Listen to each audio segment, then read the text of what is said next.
And we found out that so many businesses in Enugu don't pay tax. The bulk of the businesses are what we call the informal sector. They are not registered. Nobody knows about them. And it's not that they are what we call the micro or small enterprises. You have a big firms, big merchandise that are not paying tax in Enugu State. And it cuts across all the country, not only in Enugu State.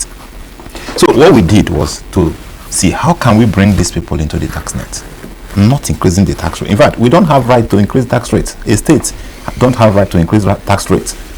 The tax rates should be uniform across the country, and is being if there's any change to be occur, it should be from the federal level, not at the state level.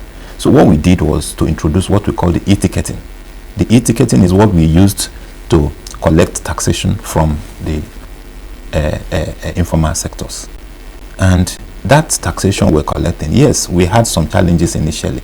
As I told you the last time I was here, the challenges did not actually come from the individuals paying tax, but from the leaders who were making use of both their colleagues there in the market and the government, collecting money in the name of the government but not remitting it to the government purse. So what we did was to try to block that loophole by introducing the e-ticketing. That e-ticketing is a process where all the taxes are being collected.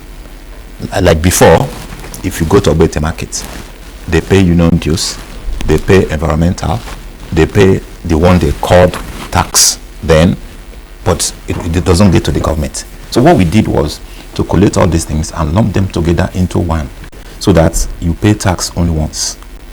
And also, we did it in a way that it is affordable. The rate is very low, and is also categorized into monthly, quarterly, or annually. If you want to pay your own monthly, you have the right to do that. If you want to pay quarterly, you have the right to do that. If you want to pay annually, that means you pay tax only once. That is for shops and businesses. For shops and businesses. That's what I'm referring to the